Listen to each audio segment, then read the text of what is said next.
বিশ্বকে পাল্টে দেওয়ার দুর্দান্ত আইডিয়া আছে বাংলাদেশের কাছে। বিনিয়োগ সামিটে প্রধান উপদেষ্টা 4টি প্রতিষ্ঠানকে বিশেষ সম্মাননা। Today it makes me very happy.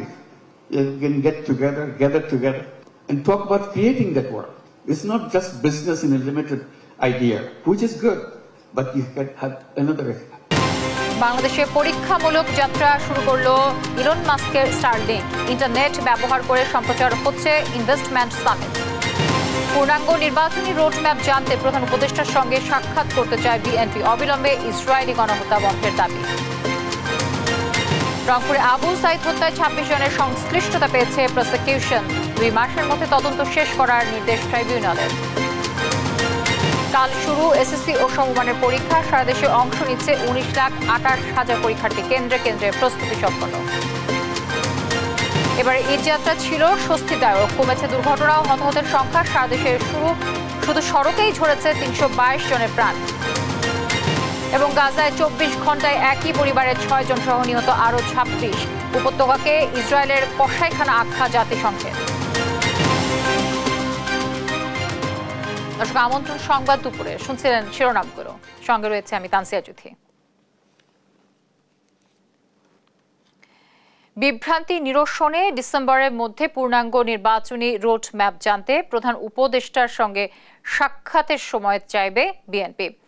এই আলোচনার পর দলের পরবর্তী কর্মসূচি নিয়ে সিদ্ধান্ত আসবে বলে জানিয়েছেন দলটির স্থায়ী কমিটির সদস্য সালাউদ্দিন আহমেদ।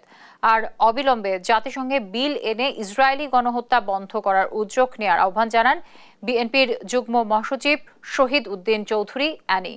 নিয়াজ মোর্শেদের প্রতিবেদন।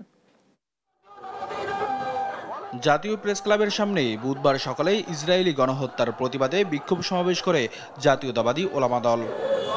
এতে অংশ নিয়ে বিএনপির যুগ্ম মহাসচিব শহীদ উদ্দিন চৌধুরী এনি বলেন, ঐক্যবদ্ধভাবে ফ্যাসিস্ট হাসিনাকে তাড়ানো হয়েছে। একইভাবে বিশ্বজুড়ে প্রতিরোধ করে ইসরায়েলি গণহত্যা বন্ধ করতে হবে। জাতিসংঘ, বিশ্ব বিবেক, মুসলিম উম্মাহ, পশ্চিমা পরাশক্তি এবং গণতান্ত্রিক দেশসমূহ সবাই মিলে এক বাক্যে একযোগে প্রতিবাদকে আরো কড়া করতে হবে এবং ইসরায়েলকে নিষিদ্ধ ঘোষণা করতে হবে। এদিকে রাজধানীর গুলশান কার্যালয়ে সংবাদ সম্মেলন করেন বিএনপির স্থায়ী কমিটির সদস্য সালাউদ্দিন আহমেদ। বলেন, নির্বাচন নিয়ে বিভিন্ন মহলে ধোঁয়াশা সৃষ্টি হয়েছে। ডিসেম্বরের মধ্যে সুনির্দিষ্ট রোডম্যাপ জানতে প্রধান উপদেষ্টার সাক্ষাতের জন্য সময় চাইবে বিএনপি। মাননীয় প্রধান উপদেষ্টার কাছে সুনির্দিষ্টভাবে আগামী জাতীয় সংসদ নির্বাচনের জন্য ডিসেম্বরের আগে একটা রোডম্যাপ অবশ্যই আমরা চাইব, যাতে উনি ক্লিয়ারলি জাতির সামনে যথাযথ প্রক্রিয়ায় উপস্থাপন করেন, যাতে জাতির মধ্যে যে একটা অনিশ্চিত অস্থিরতা ভাব আছে এবং রাজনীতির মধ্যে একটা স্থিতিশীলতা আসে। ঐক্যমত্য কমিশনের প্রস্তাব আর সংবিধানের ধর্মনিরপেক্ষতা রাখা বা না রাখা নিয়ে প্রশ্নের জবাবে তিনি জানান, মূলনীতিতে পঞ্চদশ সংশোধনীর পূর্বাবস্থা পুনর্বহাল চায় বিএনপি। ধর্মনিরপেক্ষতা নিয়ে ভুল ব্যাখ্যা দেওয়ার অভিযোগ করেন সালাউদ্দিন আহমেদ। বহুত্ববাদ সহ আর অন্যান্য বিষয়গুলোর সাথে আমরা একমত নই এবং রাষ্ট্র পরিচালনার মূলনীতি হিসেবে আর সংবিধানের মূলনীতি হিসেবে আমরা একমত নই। এরপর আমাদের মন্তব্য দিয়েছি, সেই মন্তব্যটা আর কেউ এখানে উল্লেখ করে না। মন্তব্যটা হচ্ছে আমরা সংবিধানের প্রস্তাবনার অংশে আমরা সংবিধানের প্রস্তাবনার কি চাই সেটা উল্লেখ করেছি, যে পঞ্চদশ সংশোধনী পূর্ববর্তী অবস্থা বহাল চাই। এছাড়া জাতীয় সাংবিধানিক পরিষদ বা এনসিসির মাধ্যমে জরুরি অবস্থা জারির বিধানসহ রাষ্ট্র পরিচালনার নানা ক্ষেত্রে অনির্বাচিত ব্যক্তিদের হাতে ক্ষমতা দেওয়ার প্রস্তাবকে বিএনপি সমর্থন করে না বলেও জানান দলটির অন্যতম এ নীতি নির্ধারক।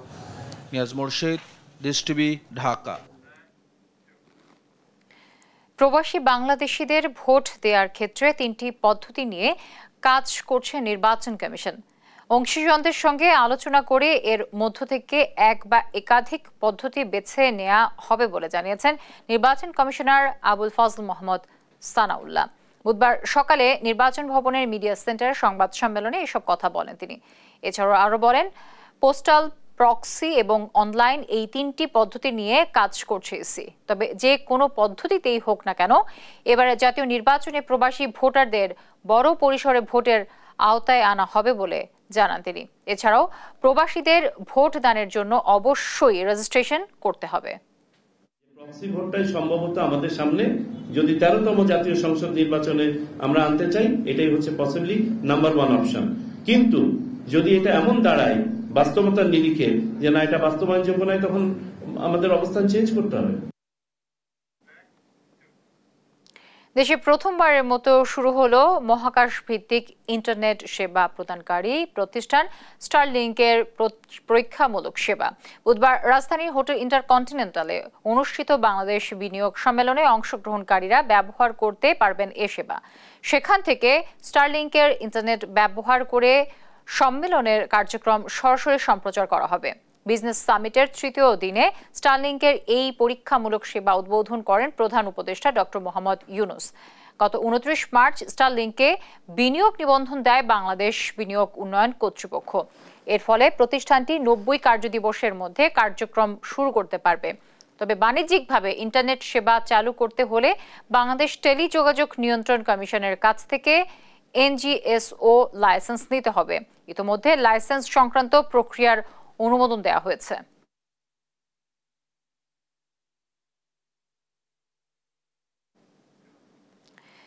ফিলিস্তিনের গাজার প্রতি সংহতি জানিয়ে দেশের বিভিন্ন শহরে বিক্ষোভ মিছিল ও সমাবেশ চলাকালীন হামলা ভাঙচুরের ঘটনায় অন্তত 72 জনকে গ্রেফতার করা হয়েছে। বুধবার সকালে পুলিশ সদর দপ্তর থেকে পাঠানো এক প্রেস রিলিজে এ তথ্য জানানো হয়। এতে আরও জানানো হয়, ওই সব ঘটনায় দায়ীদের বিচারের আওতায় আনতে পুলিশ সেদিন রাত থেকেই অভিযানে নামে। প্রেস রিলিজে আরও জানানো হয়, আইন শৃঙ্খলা বাহিনী বিক্ষোভ চলাকালীন ধারণকৃত ভিডিও ফুটেজ পর্যালোচনা করছে যাতে আরও জড়িত ব্যক্তিদের শনাক্ত করা যায়। দোষীদের গ্রেফতারের আগ পর্যন্ত এই অভিযান চলতে থাকবে। গ্রেফতার ব্যক্তিদের মধ্যে খুলনায় 33 জন, সিলেটে 19 জন, চট্টগ্রামে 5 জন, গাজীপুরে 4 জন, নারায়ণগঞ্জে 4 জন, কুমিল্লায় 3 জন এবং কক্সবাজারে রয়েছেন 4 জন।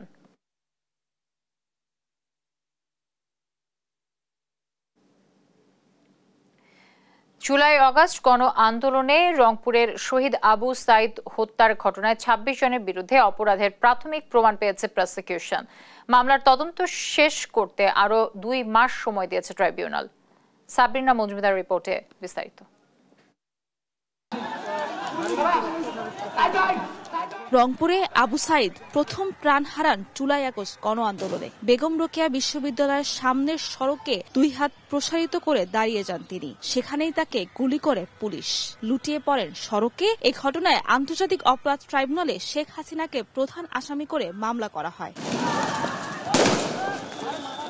আদালতের নির্দেশনা অনুযায়ী বুধবার সকালে অভিযুক্ত সাবেক ASI আমির হোসেন, তাজহট থানার কনস্টেবল সুজন চন্দ্র রায়, বেগম রোকেয়া বিশ্ববিদ্যালয়ের সাবেক প্রক্টর শরীফুল ইসলাম ও বিশ্ববিদ্যালয় ছাত্রলীগের সাধারণ সম্পাদক ইমরান চৌধুরীকে হাজির করা হয়। শুনানিতে প্রসিকিউশন জানায় 26 জনের বিরুদ্ধে অপরাধের প্রাথমিক প্রমাণ মিলেছে। তদন্ত শেষ করতে আরও কিছু সময় প্রয়োজন। পরে আরও 2 মাস সময় দেন ট্রাইব্যুনাল। 15/6 পরবর্তী দিন ধার্য হয়েছে। 26 জনের বিরুদ্ধে প্রাথমিকভাবে এখন পর্যন্ত আমরা অভিযোগ পেয়েছি।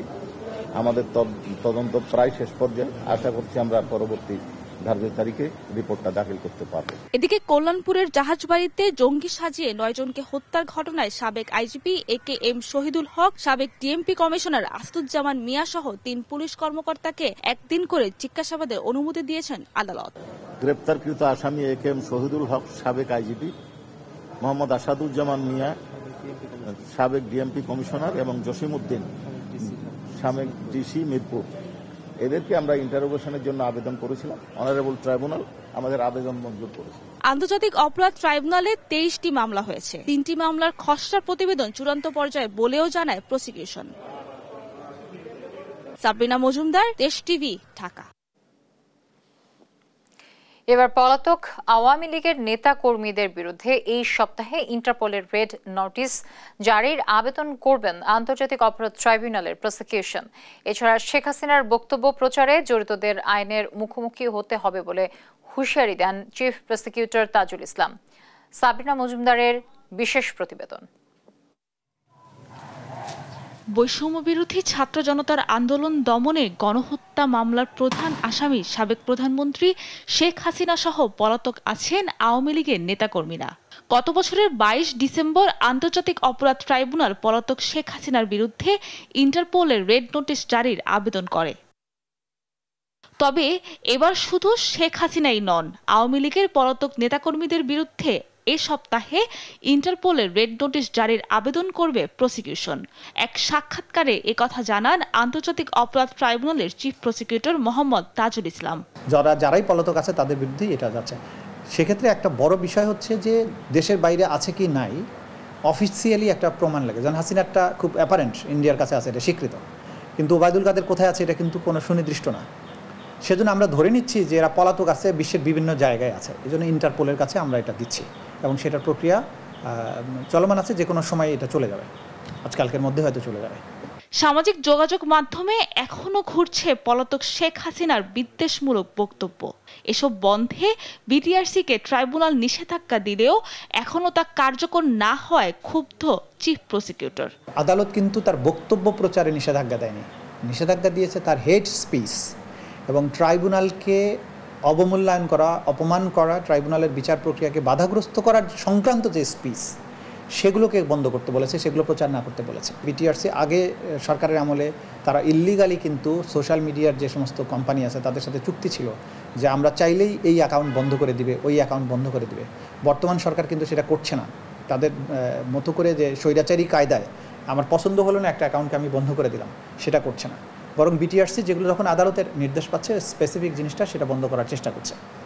সেই চেষ্টার জায়গায় যদি কেউ আদালতের আদেশ অমান্য করে বা সেটাকে ডেলিবারেটলি অবজ্ঞা করে, সেটার আইনগত যে কনসিকুয়েন্স আছে সেটা তাদেরকে ভোগ করতে হবে। অন্য আন্তর্জাতিক অপরাধ আদালত নয়, জুলাই আগস্টের গণহত্যার বিচার দেশের আদালতে হওয়ার পক্ষে আন্তর্জাতিক অপরাধ ট্রাইব্যুনালের প্রসিকিউশন, এমনটাই জানান চিফ প্রসিকিউটর। সাবরিনা মজুমদার, দেশ টিভি, ঢাকা। জুলাই আন্দোলনে যাত্রাবাড়ী থানার একটি হত্যা চেষ্টা মামলায় যাত্রাবাড়ির সাবেক ওসি আবুল হাসানকে 3 দিনের রিমান্ড দিয়েছেন আদালত। ওই দিনে যাত্রাবাড়ি, ভাটারা, মোহাম্মদপুর, আদাবর, শাহবাগ থানার মামলায় গ্রেফতার দেখানো হয়েছে সাবেক প্রধানমন্ত্রীর বিনিয়োগ উপদেষ্টা সালমান এফ রহমান, সাবেক মন্ত্রী দীপুমণি আনিসুল হক, আমির হোসেন আমো, হাজি সেলিম, অভিনেত্রী শমী কায়সার, সাবেক আইজিপি শহীদুল হক ও আব্দুল্লাহ আল মামুনকে। বুধবার সকালে তাদের প্রত্যেককে তোলা হয় সিএমএম আদালতে। পরে তাদের এই আদেশ দেন মেট্রোপলিটন ম্যাজিস্ট্রেট GM ফারহান ইশতিয়াকের আদালত। এর আগে একাধিক মামলায় রিমান্ড শেষে কারাগারে ছিলেন তারা।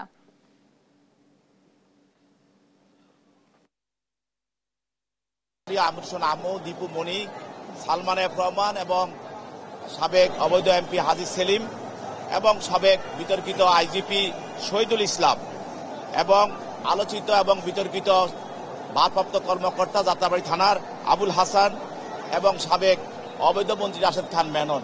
বিজ্ঞ আদালত তদন্তকারী কর্মকর্তার আবেদনের প্রেক্ষিতে তাদেরকে বিভিন্ন হত্যা এবং হত্যা চেষ্টা মামলায় তাদেরকে গ্রেপ্তার দেখানো হয়। আগামীকাল শুরু হচ্ছে এসএসসি ও সমমানের পরীক্ষা। সারা দেশে একযোগে 11টি শিক্ষা বোর্ডে অংশ নেবে 19,28,000 পরীক্ষার্থী। এর মধ্যে কেন্দ্রে সম্পন্ন হয়েছে সব প্রস্তুতি। কেন্দ্রে নেওয়া হয়েছে পর্যাপ্ত নিরাপত্তা ব্যবস্থাও। প্রশ্ন ফাঁস ঠেকাতে এবার জিরো টলারেন্সে থাকছেন নিয়ন্ত্রকরা। সহকর্মীদের পাঠানো তথ্য ও ছবিতে নুসরাত শোভা রিপোর্ট। কাল থেকে শুরু এসএসসি ও সমমানের পরীক্ষা। অন্তর্বর্তী সরকারের অধীনে প্রথম পাবলিক পরীক্ষাও এটি। এতে অংশ নিবে 11টি শিক্ষা বোর্ডের 19,28,000 পরীক্ষার্থী। সারা দেশে অনেকটাই প্রস্তুত 3,715টি কেন্দ্র। বসানো হয়েছে সিট প্ল্যান। চট্টগ্রাম শিক্ষা বোর্ডের অধীনে এবার এসএসসি পরীক্ষায় অংশ নিচ্ছেন 1,40,927 জন শিক্ষার্থী। গতবারের চেয়ে এবার পরীক্ষার্থী কমেছে 4,663 জন। বুধবার চট্টগ্রামের কেন্দ্রগুলোতে দেখা যায় শেষ সময়ের প্রস্তুতি। পরিষ্কার পরিচ্ছন্নতা থেকে শুরু করে নিরাপত্তা ও ওএমআর শিট তৈরিতে ব্যস্ত শিক্ষকরা। তারা বলছেন প্রশ্ন ফাঁসে এবার জিরো টলারেন্স। কুমিল্লা বোর্ডে এবার এসএসসিতে অংশ নিচ্ছে 1,69,680 জন। গত বছরের চেয়ে এ বোর্ডে এবার বেড়েছে পরীক্ষার্থীর সংখ্যা। নকলমুক্ত পরিবেশে পরীক্ষা নেয়ার সব প্রস্তুতি সম্পন্ন করেছেন বোর্ডের পরীক্ষা নিয়ন্ত্রক। চলতি বছর রাজশাহী শিক্ষা বোর্ডে 269টি কেন্দ্রে অংশ নিচ্ছে 1,81,904 জন এসএসসি পরীক্ষার্থী। তবে গেলবারের চেয়ে পরীক্ষার্থী কমেছে প্রায় 19,000।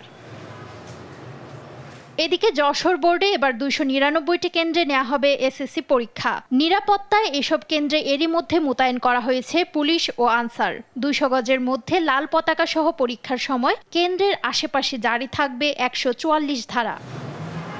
এছাড়াও সব প্রস্তুতি সম্পন্ন করা হয়েছে বরিশাল, সিলেট, দিনাজপুর, ময়মনসিংহ সহ কারিগরি ও মাদ্রাসা বোর্ডের কেন্দ্রগুলোতেও। নুসরাত শোভা, নিউজ ডেস্ক, দেশ টিভি। হজ যাত্রীদের চিকিৎসায় সৌদি আরবে যাচ্ছেন 200 চিকিৎসক নার্স। সেই সঙ্গে পাঠানো হচ্ছে কোটি টাকার ওষুধ। বুধবার রাজধানীর ওসমানী স্মৃতি মিলনায়তনে হজ প্রশিক্ষণ উদ্বোধনীতে এ তথ্য জানান ধর্ম উপদেষ্টা ডক্টর আ.ফ.ম. খালিদ হোসেন। হজ ব্যবস্থাপনায় গাফিলতি পেলে অভিযুক্ত এজেন্সির লাইসেন্স বাতিল সহ মামলার হুঁশিয়ার দেন তিনি। মোহাম্মদ সাকিবের রিপোর্ট। বুধবার রাজধানীর ওসমানী স্মৃতি মিলনায়তনে হজ প্রশিক্ষণ উদ্বোধন করেন ধর্ম উপদেষ্টা ডক্টর আ.ফ.ম. খালিদ হোসেন। উদ্বোধনী বক্তব্যে ধর্ম উপদেষ্টা বলেন, বাড়ি ভাড়া ও পরিবহন ঠিক না করায় 9টি এজেন্সিকে কারণ দর্শানোর নোটিশ দেওয়া হয়েছে। 6,575 জন হাজির গড় ভাড়া মক্কায় হয় নাই। এজেন্সির অবহেলার কারণে, অব্যবস্থার কারণে, মন্ত্রণালয়ের নির্দেশনা না মানার কারণে আমরা 8 বার রিমাইন্ডার দিয়েছি, শোকজ করেছি। কেন তুমি হাজিদের কাছে টাকা নিয়ে? হজ যাত্রীদের চিকিৎসায় সৌদি আরবে 200 চিকিৎসক নার্স ও 1 কোটি টাকার ঔষধ নেওয়া হচ্ছে বলেও জানান ডক্টর আ.ফ.ম. খালিদ হোসেন। 1 কোটি টাকার ওষুধ নিয়ে যাচ্ছি আমরা। নার্স, টেকনিশিয়ান, ফার্মাসিস্ট, ডাক্তার মিলে 200 জন নিয়ে যাচ্ছি। আমাদের হাসপাতাল থাকবে, অ্যাম্বুলেন্স থাকবে। যখনই আপনারা মারাত্মক কোনো অসুস্থতায় পতিত হবেন, মুহূর্তের ভিতরে আমরা আমাদের সেন্টারে নিয়ে আসবো, ট্রিটমেন্ট দেব, মেডিসিন দেব। এবছর সরকারিভাবে নিবন্ধন করেছেন 5,200 জন এবং বেসরকারিভাবে নিবন্ধন করেছেন 81,900 জন। তবে হজ এজেন্সিগুলোর অবহেলার কারণে 10,487 জনের হজ যাত্রায় দেখা দিয়েছে অনিশ্চয়তা। এবং সরকার এবং আমরা হাফ মিলে আগামী 29 এপ্রিল থেকে শুরু হচ্ছে হজ ফ্লাইট। মোহাম্মদ সাকিব, দেশ টিভি, ঢাকা। এই যাত্রা স্বস্তিদায়ক হওয়ায় এবার দুর্ঘটনা ও হতাহতের সংখ্যা কমেছে জানিয়ে সংবাদ সম্মেলন করেছে যাত্রী কল্যাণ সমিতি। এবার সড়কে 315 দুর্ঘটনায় নিহত হয়েছে 322 জন। আগের বছরের তুলনায় প্রাণহানি কমেছে 20.88%। সাদাত নিশাদের রিপোর্ট জানাচ্ছেন নাফিয়া ফারজানা। প্রতি বছরের মতো ঈদের পরে যাত্রী কল্যাণ সমিতির সংবাদ সম্মেলন। ঢাকা রিপোর্টার্স ইউনিটিতে এই আয়োজনে তুলে ধরা হয় এবারের ঈদ যাত্রায় রেল ও নৌপথের সর্বমোট 340টি দুর্ঘটনায় 352 জন নিহত ও 835 জন আহত হয়েছে। আগের বছরে নিহতের সংখ্যা ছিল 407 জন। সেই হিসেবে এবার প্রাণহানি কমেছে 20.88%। সড়ক, রেল ও নৌপথে সর্বমোট 340টি দুর্ঘটনায় 352 জন নিহত, 835 জন আহত হয়েছে। দুর্ঘটনার ধরন বিশ্লেষণ করে সংস্থাটি। মোট দুর্ঘটনার 38.41% জাতীয় মহাসড়কে, 21.26% আঞ্চলিক মহাসড়কে আর 34.6% ফিডার রোডে ঘটেছে। দেশের সড়ক মহাসড়কে মোটরসাইকেল সহ অন্য যানবাহনের বেপরোয়া চলাচল, ট্রাফিক আইন অমান্য করার প্রবণতা, উল্টো পথে চলাচল এবং অতিরিক্ত যাত্রী বহনই এসব দুর্ঘটনার কারণ। জাতীয় মহাসড়কে রোড সাইন, রোড মার্কিং, সড়ক বাতি না থাকায় হঠাৎ ফিডার রোডের যানবাহন সড়কে উঠে আসায় বেশ কিছু দুর্ঘটনা সংঘটিত হয়েছে। সড়কের মিডিয়ানে রোড ডিভাইডার না থাকায় সড়কের অন্ধবাঁকে গাছপালা, দৃষ্টি প্রতিবন্ধকতা তৈরির কারণেও কিছু দুর্ঘটনা সংঘটিত হয়েছে। সড়ক পরিবহন আইনে ডিজিটাল পদ্ধতির প্রয়োগ, উন্নত মানের আধুনিক বাস নেটওয়ার্ক গড়ে তোলার প্রস্তাবনা দেয় যাত্রী কল্যাণ সমিতি। সড়কে দক্ষ চালক গড়ে তোলা, উন্নত বাস নেটওয়ার্ক গড়ে তোলা। নাফিয়া ফারজানা, দেশ টিভি, ঢাকা। অর্থ উপার্জনের খুশির সঙ্গে সঙ্গে মানুষের জন্য কিছু করতে চাইলে বাংলাদেশে বিনিয়োগের আহ্বান জানিয়েছেন ডক্টর মোহাম্মদ ইউনূস। বলেন, বিশ্বকে পাল্টে দেওয়ার মতো দুর্দান্ত কিছু আইডিয়া বাংলাদেশের আছে। শূন্য বেকারত্ব, শূন্য দারিদ্রতা, শূন্য কার্বন নিঃসরণ বিশ্বের কোনো সরকার নয়, তা ব্যবসার মাধ্যমেই সম্ভব বলে জানান ডক্টর ইউনূস। বাংলাদেশে বিনিয়োগ শুধু এ দেশের জন্যই নয়, তা বিশ্বের জন্যও হতে পারে বলে মনে করেন তিনি। সাইফুল রিপনের প্রতিবেদন। বুধবার বাংলাদেশ বিজনেস সামিটের আনুষ্ঠানিক উদ্বোধন অনুষ্ঠানে 4 ক্যাটাগরিতে 4টি প্রতিষ্ঠান ফ্যাব্রিক লাগবে, ওয়ালটন, বিকাশ ও স্কয়ার ফার্মাসিউটিক্যালস লিমিটেডের হাতে পুরস্কার তুলে দেন প্রধান উপদেষ্টা ডক্টর মোহাম্মদ ইউনূস। সেই সঙ্গে বাংলাদেশে বিনিয়োগে বিশেষ অবদানের স্বীকৃতি হিসেবে কোরিয়ান শিল্প প্রতিষ্ঠান ইয়াংওয়ানের প্রতিষ্ঠাতা কিহাক সাংয়ের হাতে সম্মানসূচক নাগরিকত্ব তুলে দেন তিনি। স্বাধীনতা লাভের পর চরম দারিদ্রতার মধ্য দিয়ে যাত্রা শুরু করা দেশে ৭৪-এর দুর্ভিক্ষে ব্যাপক প্রাণহানি ঘটলেও ২০২৫ সাল পর্যন্ত এই স্বল্প সময়ের বাস্তবতা তুলে ধরতে গিয়ে আবেগ আপ্লুত হয়ে পড়েন প্রধান উপদেষ্টা।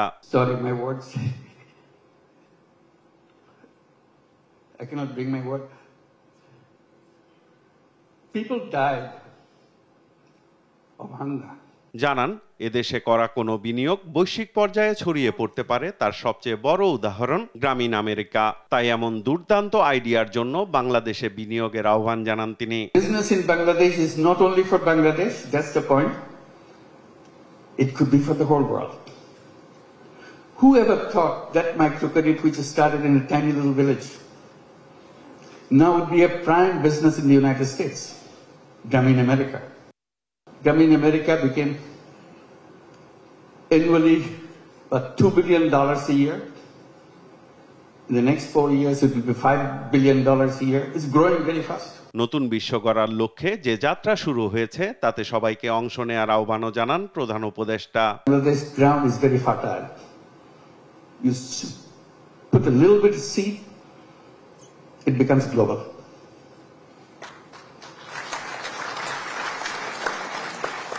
I wish I could tell all the stories that happened in Bangladesh, but I get very tempted, but they're all here. Talk to them, find out. And we welcome you to join us with that mission,